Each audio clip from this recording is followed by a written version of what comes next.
Assalamualaikum warahmatullahi wabarakatuh.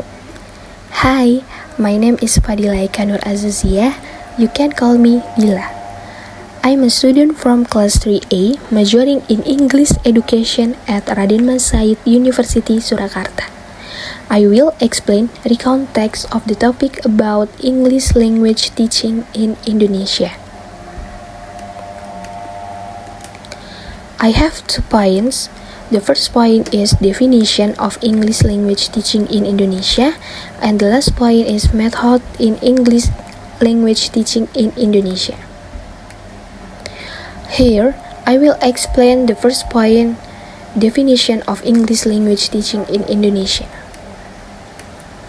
What is English language teaching in Indonesia? Learning English is developing the ability to speak English in a contextual and acceptable manner according to the context and condition and daily situation of student. Teaching English in Indonesia has started since the Dutch colonial era. However, the teaching of English was abolished by the Japanese occupation government. The abolition was part of the revision of the education system that had been held by the Dutch colonial government.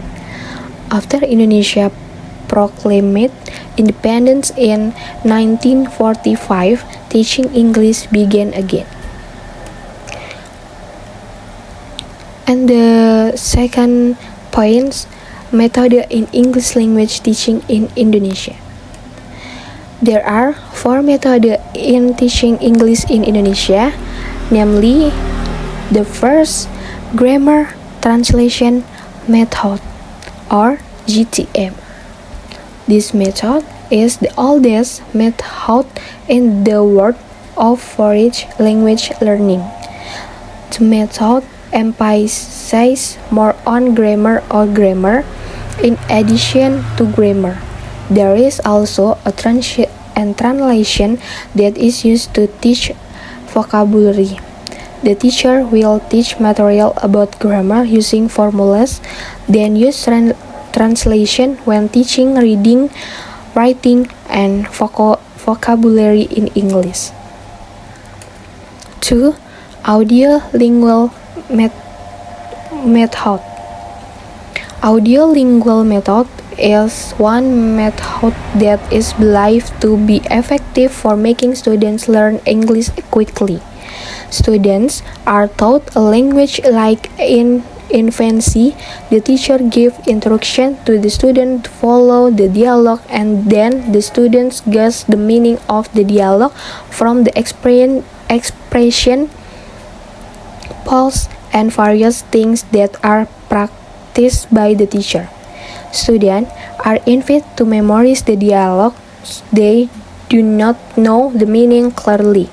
Students are forced to think to understand the content of the dialogue and memorize it in a short time.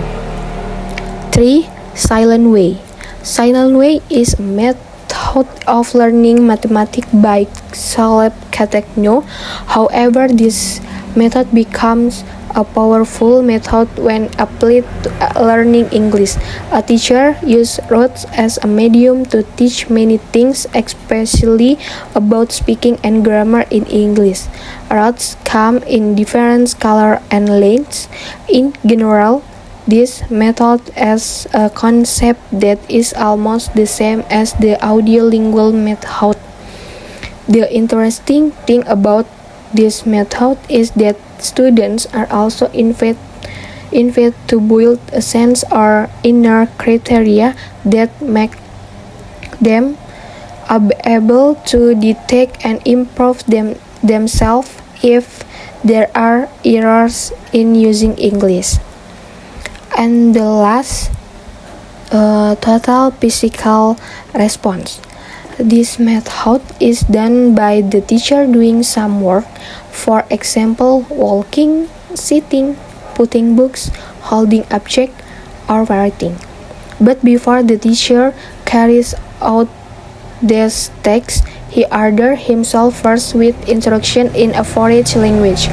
This was repeat several times, then the teacher gave order to students with the same orders as before. Through these commands, students are expected to be able to carry out commands such as the example that have been given. The teacher certainly does not carry out the order but only provide correction.